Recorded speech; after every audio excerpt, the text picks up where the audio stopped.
Okay, everybody, if this doesn't work, I'm just going to invite James over for some coffee or maybe a beverage, and he's just going to redo this thing for me again. So, that's all there is to it. So, welcome. This is, as I said before, the most disjointed Transition Talks Tuesdays that we've ever done, but we're excited to partner with Sauk Prairie School District, and we are going to go through a series of transition talks this year. And I'm really excited to start it off with my friend, James Giese from Wispact, and I am going to share my screen and bring up the PowerPoint and see where we are going, because I will be moving the slides for James. So one moment. And Tim, thank you so much for having me on. Uh, I hate to say this, but this is a pretty technical subject to start with. So I have I've worked with Spanish language interpretation before. Uh, so I'll kind of go through this just kind of more briefly and try to overview this. Um, and also to everyone, if you do have questions about these, please feel free to contact me. My role at Wispact is to do outreach about these special needs trusts. So if you've got detailed questions, please let me know. Um, Tim, I'll go ahead and get started if that's okay. Absolutely. So I do like to explain a little bit about who I am, not that I'm so interesting, but it will help you in your understanding of the special needs trust, I think, to kind of explain where I come at these special needs trusts from. Um, and so before I started at Wispact about 5 years ago, I worked at the Wisconsin Board for People with Developmental Disabilities as their director of communications. So I approach these financial tools like special needs trust and ABLE accounts. They are one aspect of helping someone live a self-determined lifestyle. Um, I am not an attorney. I'm not a financial planner.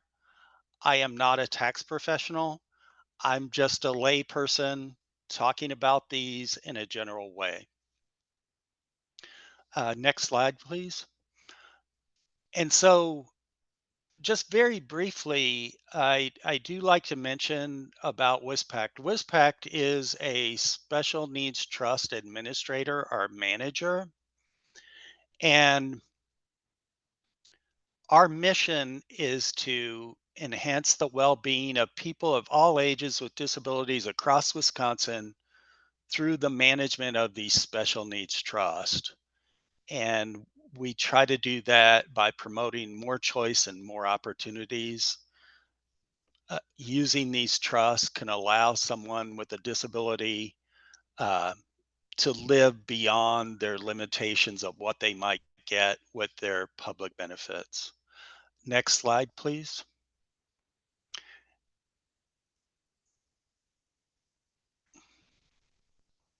Just very briefly, I like to explain the overall setup of what these special needs trusts are.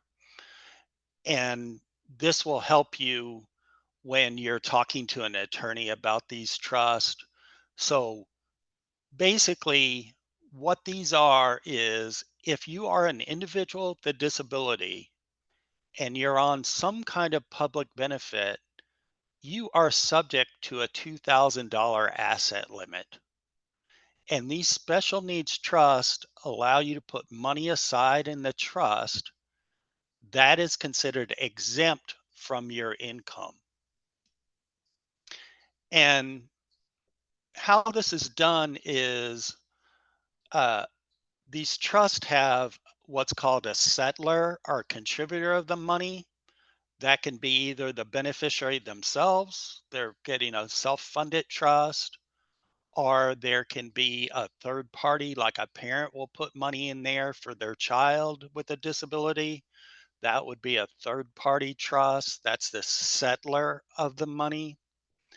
And then there's the trust protector or trust manager, like a Wispact. We are a special needs trust administrator or manager. And then uh, we have a trustee bank, which is Capital First of Milwaukee for us. They are the holders of the trust, or the holders of the money. And finally, all this is done for the benefit of the beneficiary. Next slide, please. And then this kind of puts names to that. The beneficiary, the settler, beneficiary, or third party. The trust manager or protector is Wispact. Their trustee bank is Capital First. And then these distributions from the trust are done for the sole benefit of the beneficiary. Next slide, please. And so this gets into why you would do one of these special needs trusts. Again, there's a lot of language on here. This is referring to the state Medicaid eligibility handbook where these are mentioned, and the Social Security Administration PALMS handbook that talks about special needs trust. Uh, and so what these are is, again, if you're if you're an individual with a disability on a public benefit, you're going to be subject to this $2,000 asset limit. And so these trusts allow you to put money aside in the trust. It's considered exempt from your income, so you can still collect your public benefit.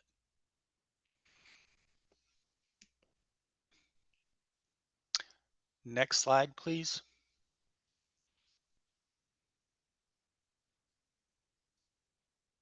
Again, the main idea here, preserve these excess resources, avoid that quick wasteful spend down below 2,000 to get so you can get on public benefits, and this allows you to use this money over time. So the two main scenarios where these are kind of used is if you're an individual with a disability and you're on public benefits, you might be making more than $2,000 a month. And so rather than just wastefully spending that down each month to get below 2,000, this special needs trust allows you to put this money aside in the trust. The other scenario is if you get a gift of money, like an inheritance, insurance settlement, a divorce proceedings, or something, that might set you up over that $2,000 asset limit. Rather than spending that down below 2,000 within 1 month, you could put it in this special needs trust. It's exempt from your income. Um, and I do mention here that this is also frequently used by older adults.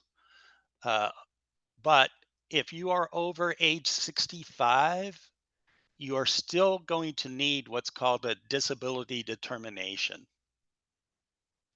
And obviously, Tim has heard my presentation before because he's moving right through the slides right on cue here. Thank you, Tim. I am Uh, with you, my friend. but um, so, yep, if you're over age 65, you do need this disability determination. Uh, please talk to your attorney about that.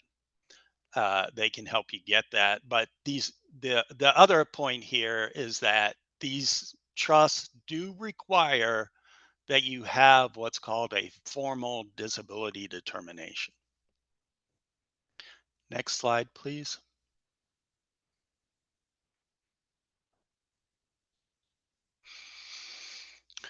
Yep. And this slide is going over basically what I've been saying. Like, this trust allows you to avoid that wasteful spend down of money.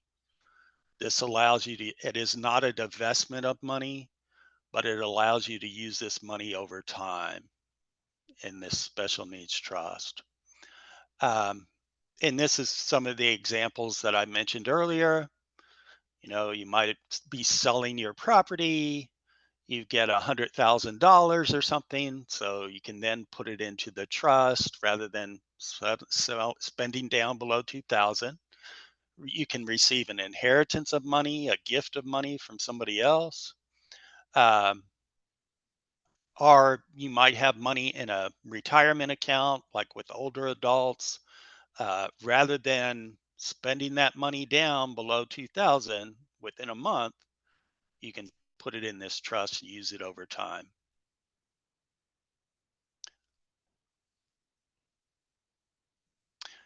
Um, Generally, I'm talking here about cash. You can put what are called unique assets into these trusts as well. Houses and cars. But please talk to your attorney about that particular thing. You can uh, put these unique assets in the trust as well. Next slide, please. Okay, so what does Wispact do? Uh, and this goes into detail about that, but Wispact is a nonprofit in the state of Wisconsin. We are a pooled special needs trust. We are what's called a pooled community trust. We have over 4,500 beneficiaries, and we've got about 185 million in total assets under management.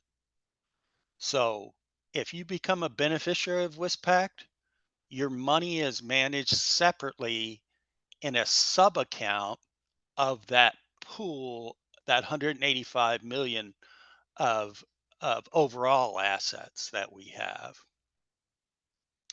Um, and one of the unique things about Wispact is we do assign a beneficiary specialist to each account to help you do the distributions from the trust. So these distributions, and that's why, you put this money aside in the trust exempt from your income. The beneficiary can access the money in the trust at any point, but they must do so according to the Social Security Administration regulations. And that's what WISPAC does. We ensure they meet those regulations, and we provide the tax documents at the end of the year to make sure that it keeps its exempt status. So this person can still collect their public benefit.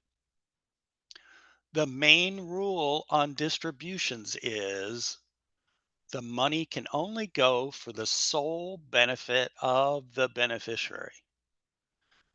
What that means in practice is that we cannot dispense cash from the trust. We require documentation, receipts for every product and service to prove that this is going to sole benefit. I tell people these can be quite restrictive. The aim here is not to make them restrictive, but they can be quite restrictive. For example, if you're a big adult male, you couldn't buy small children's shoes for your child, right? Because that product or service has got to be for the sole benefit of the beneficiary. Uh, Another rule on these distributions is we cannot provide in-kind support or maintenance.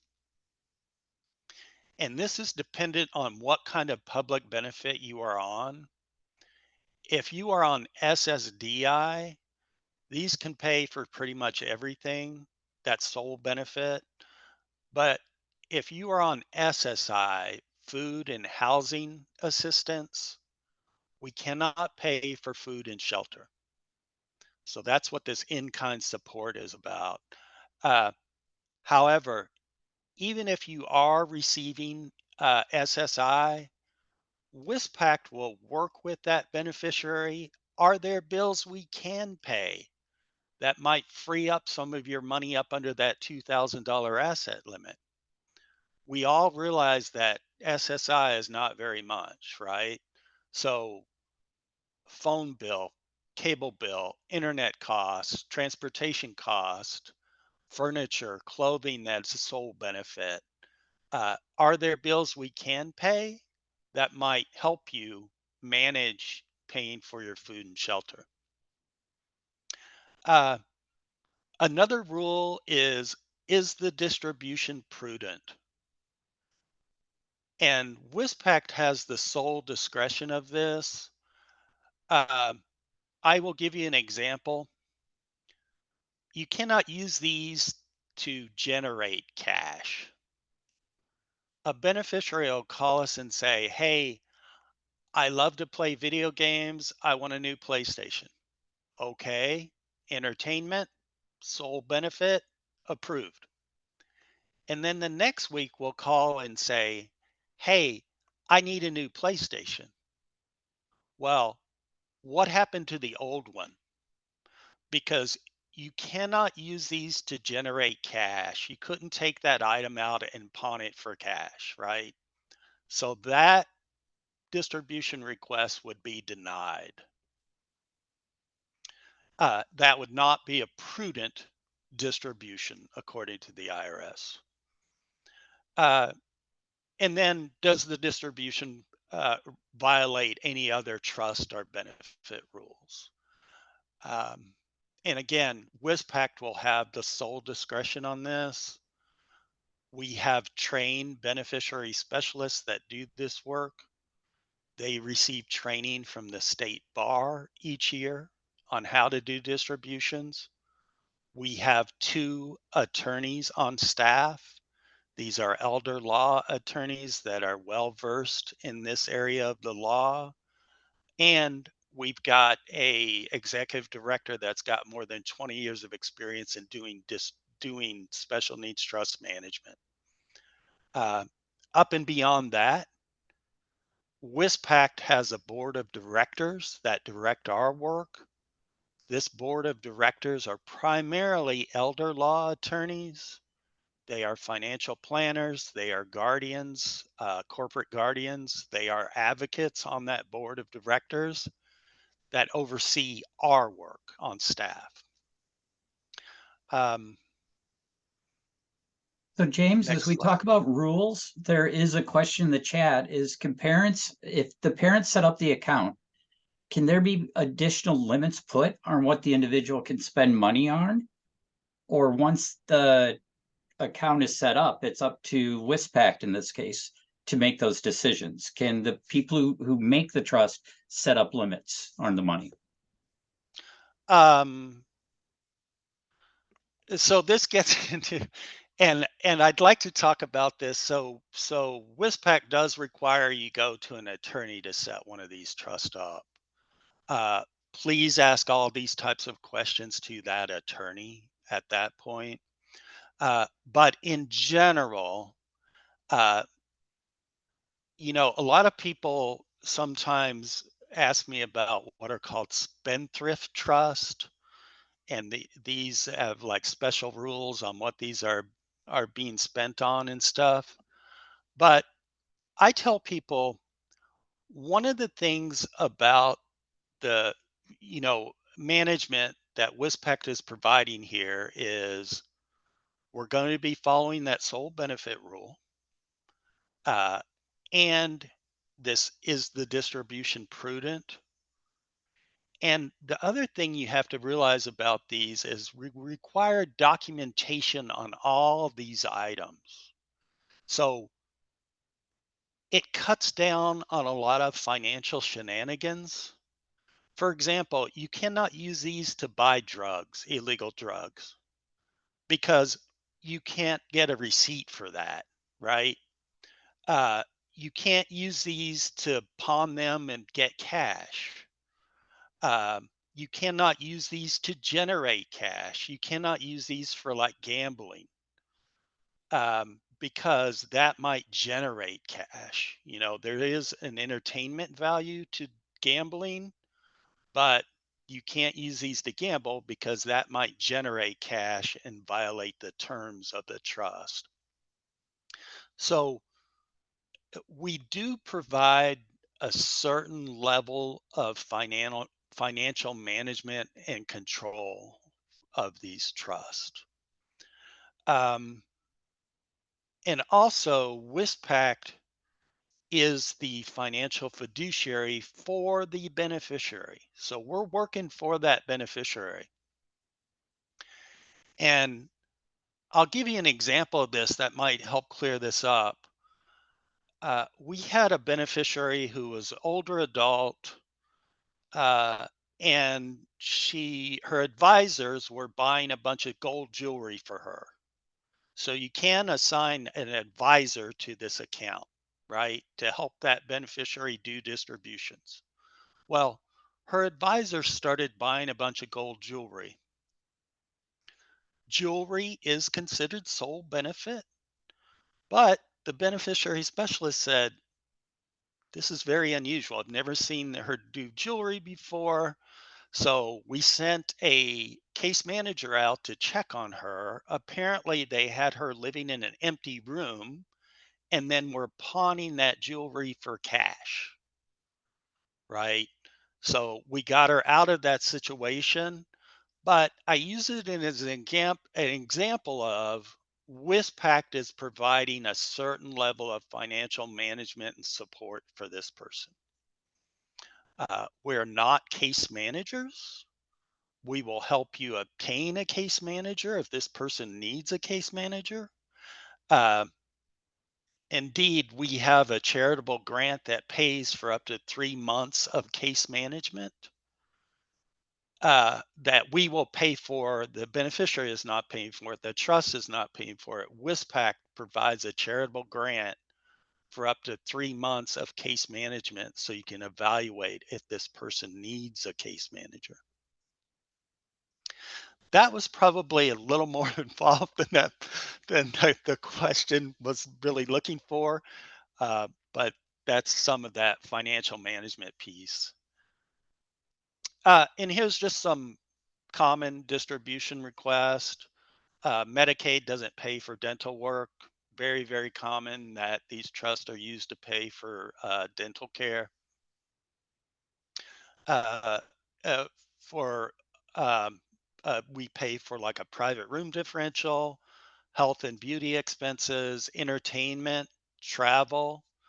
Also, we can pay for a travel companion with a doctor's orders. It can't just be a family member going along for the trip, but if this person needs a travel companion for caregiving and stuff, we can pay for that out of the trust.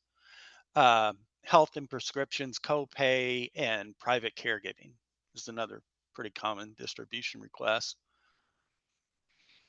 And I would also add there educational expenses, transportation, um, all those other things that are considered sole benefit as well. Next slide, please. Yep, can't give a beneficiary cash. We require receipts for everything. Uh, Wispac does try to make this a little bit easier. We can do reoccurring bill payments. I want this phone service throughout the year. Rather than doing 12 distribution requests, call up your beneficiary specialist, set it up. We can pay that vendor directly out of the trust. Uh, the more common way to do this is reimbursements to trusted agents. So the advisor to the trust, a trusted person, can go out and financial powers of attorneys can go out and make the purchase, turn in the receipts, and get reimbursed. We also do have a thing called the TrueLink card. It looks and acts like a Visa credit card, but what it really is a pre-approved distribution request. I want to go buy this pair of shoes at Target, call up your beneficiary specialist. They'll put the money on the card. The beneficiary then can go out and use that card like cash. So they don't have to front the money and get reimbursed, they can go ahead and use the money directly from the trust. They still have to turn in the receipts, uh, because the reason why you can't just have Target $100, you've got to have size 10 and a half shoes from Target, right? Size 10 and a half men's sneakers from Target, right? Um, Next slide, please.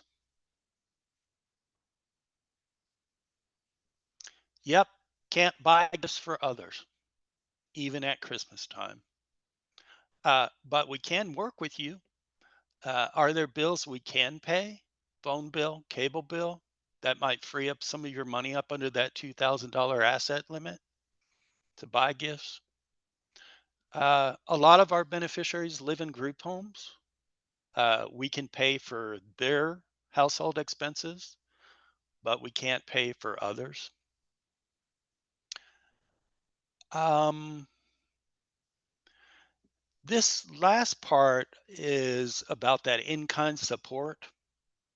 So apparently, even the IRS doesn't want people to become homeless. So we can like get you caught up on your rent and then reinstate your benefits. But you can use the trust money to go ahead and get this person caught up if they've fallen behind on their rent and they're facing eviction or something.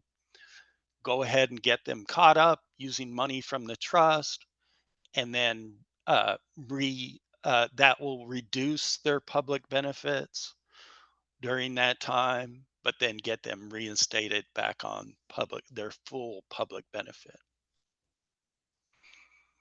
Next slide, please. Okay, and I kind of skipped over this at the start, and it's a very long-winded thing, but very important to understand. There's two types of trust: special needs trust. You don't have a choice in it. It's dependent on the source of the funding. When the beneficiary themselves puts their own money in the trust, that is a self-funded trust. Um, and then next slide, please.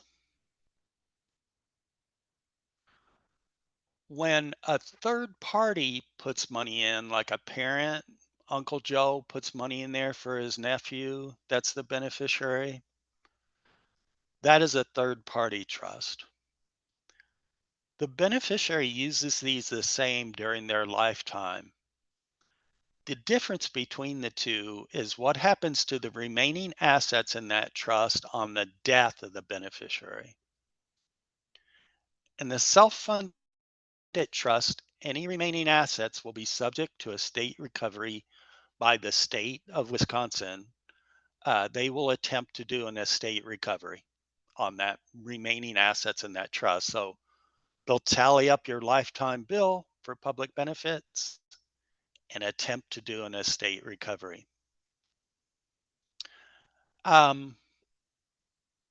The third part, so in one of the previous slides that talked about, this is not a divestment of money, right? It's still going to be subject to estate recovery, but this allows you to avoid that quick wasteful spend down to get below 2,000.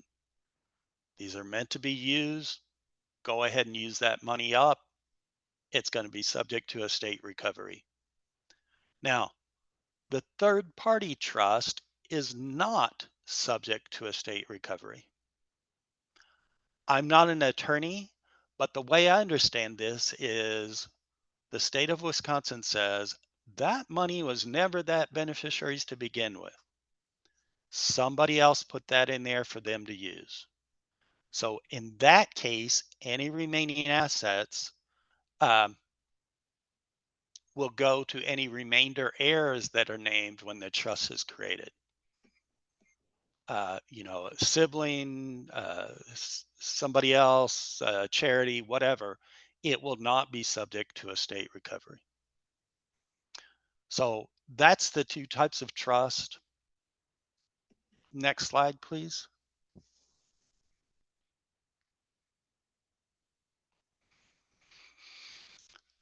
So Wispact has a charitable fund. And where this money comes from is in the self-funded trust, it's subject to a state recovery, but the state of Wisconsin says if it doesn't pay us back 100%, it goes into Wispact's retained fund. That retained fund cannot be used for any of our operating expenses. It can only be used for other beneficiaries. So we have a couple of programs, one of which is we have what's called a creation fee grant. So we require you go to an attorney to set one of these trusts up. But if you are doing a self-funded trust under 75,000 or a third-party trust under 90,000, we provide up to $2,000 of the attorney fees through this creation fee grant.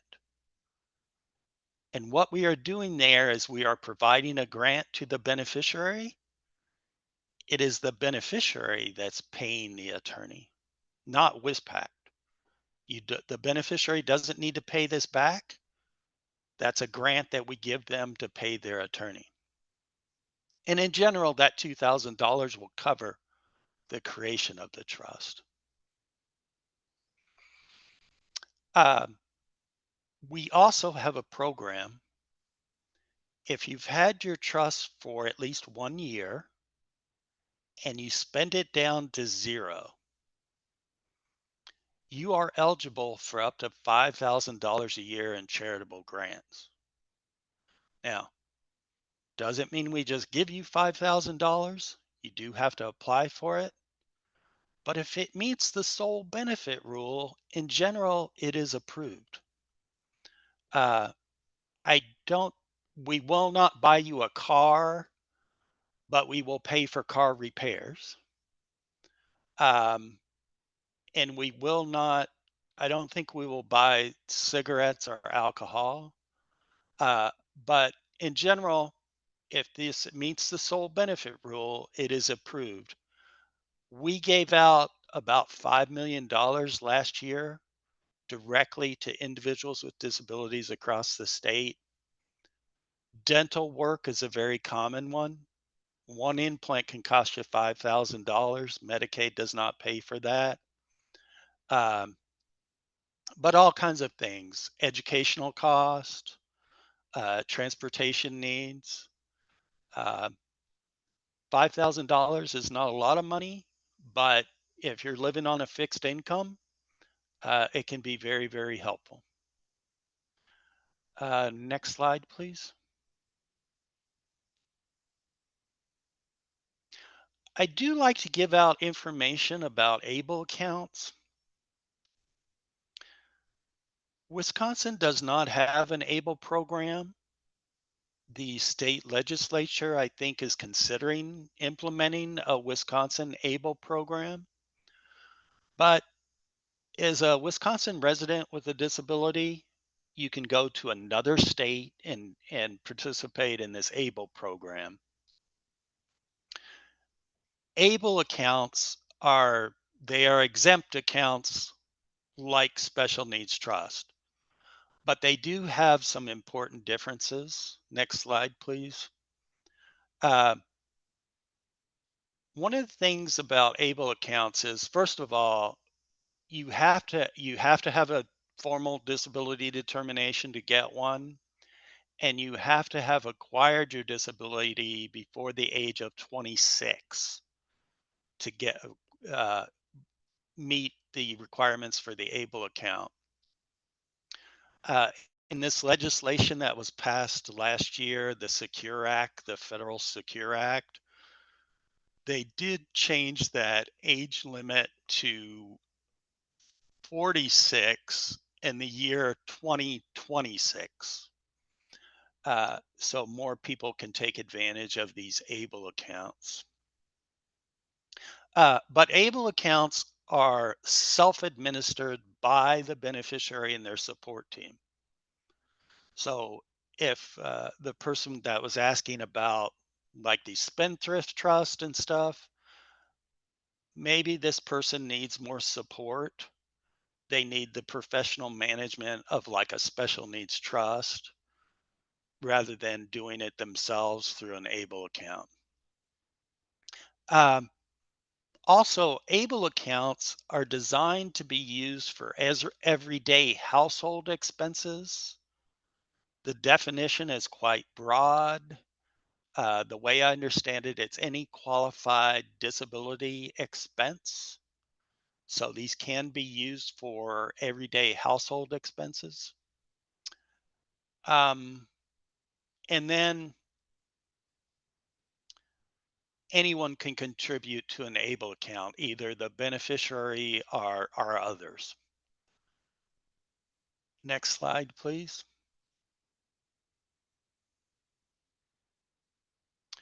Again, you've got to have acquired a disability before the age of 26. There are limits to how much you can put into an ABLE account per year. It says here 15,000. I think that's been increased to 18,000 per year. So if you got a inheritance of money, if you got $100,000, you could not use an ABLE account. You'd be looking at a special needs trust there. Then there are yearly limits to how much you can put into them. I mean, there are lifetime limits to how much you can put in them, and it varies from state to state. There is a national website that talks about ABLE accounts. If anybody's interested, I can send you the information on that.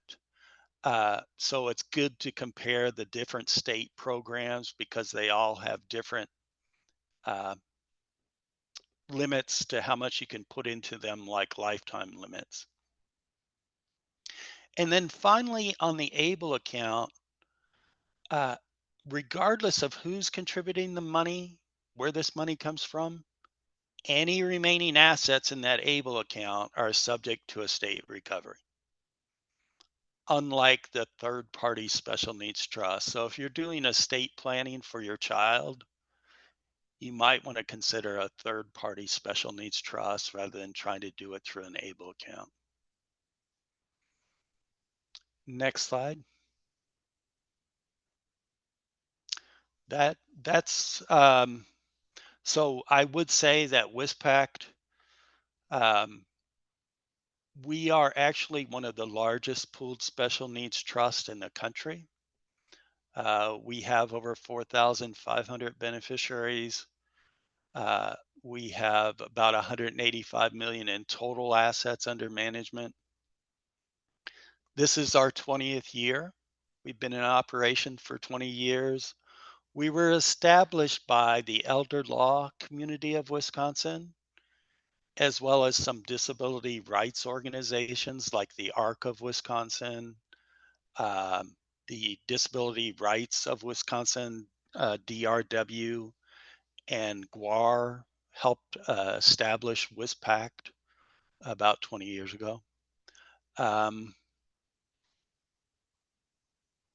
And also, I would say it allows you to kind of supplement somebody's long-term needs with this additional cash rather than just depending on public benefits. That's and that's pretty much it. If there's, yep, I sent a PDF of the slides to Tim. Or if you want the PowerPoint as well, I mean, you're welcome to have that. And if you've got some additional questions, please feel free to call me or something if you've got some real detailed questions. And we do have a few minutes left. Oh, If anybody has any cool. questions, I please put see a them into the chat. Like I Tiffany, see a real good one here, there Tim. you go. That's a great question. So One of the advantages of Wispact, because we're this pooled community trust, is we can do very small special needs trust. Our minimal trust size is $1,000 to establish a trust with us. The reason I mention this is because you can go to an attorney and get what's called a standalone trust written for you, but you're going to have difficulty finding a trustee bank to hold what they consider small amounts of money. And by small amounts, I mean anything under six figures and generally anything under $500,000. The reason why is that trustee bank can't make much interest income off of this special account that's got all these rules and regulations on it uh, for small amounts of money, right? And also too, I want to mention here. So Wispac does charge a flat monthly management fee. Uh, I think it is very reasonable, but of course I would. I'm the director of outreach for Wispac. But for that, you're getting the services of this beneficiary specialist. You could call them up every other day if you'd like to do a distribution request or ask questions. Uh, it's approximately about 2% of the annual value of the trust. Quick example, on $10,000, our annual management fee would be about $189 for the year. But the flip side of this is that big pool of money is professionally invested for us. So these do earn interest income. Now, I'm quick to tell people the main reason you're getting this is to protect your ability to collect your public benefit. These shouldn't be thought of as investment accounts. And the main reason we invest is to protect the principal of that trust as much as possible and to offset our management fees. Now, this is historical information. I can't say this about last year, but previous to last year, uh, these have, they're about a 5% rate of return on average. So $10,000 would generate $500 of investment income, and that goes back into the account. Subtract the $189 management fee, you end up with a couple $100 in the account. Again, the idea here is to protect the principal of that trust as much as possible and to offset the management fee. And legally on these, the federal regulations, you can't just put these under a mattress. You got to have these invested to be a good financial fiduciary. Any other questions? It might be. There is one about if you're not sure what type of trust is right, would it make sense to call Wispac first or call you personally or contact an attorney separately? How do you find out about what trust is the best for your Yeah, situation? right. And so um, you're welcome to call me and talk through your scenario. But ultimately, I'm going to say, hey, you got to go to the attorney, um, you know, uh, to figure out which is which, right? And basically, on doing it is, um, it is helpful, I think, to kind of educate yourself. I mean, you're welcome to call me for more information and stuff, uh, because you got to think through and do your due diligence. What should I maybe get a third party special needs trust and also get an ABLE account for this beneficiary because you can funnel money from the third party special needs trust into the ABLE account? Or do you just go with the professional management that you get with this third party special needs trust? Uh, it, do your due diligence. I'd be glad to send you more information, but I think it's helpful to have your information before you talk to the attorney, like have some idea of what you're trying to do. All right. Well, we are nearing the end. So thank you all very much for taking part in this Transition Talks Tuesdays. Really appreciate the Spanish interpretation today was provided by Delia and Tammy from Interpreters Co-op. We really appreciate that. It was underwritten by Sauk Prairie Schools as well as the Wisconsin Integration Planning Project, so WETIP. So we appreciate their help in being able to provide the Spanish interpretation. James, thank you as always for Okay. more Thank you. information than my head can Thank you. hold around Thank money you. and finances. But I appreciate it, and I hope you all have a fantastic day. Thank you. Thank you, everyone. Thank you, Tim.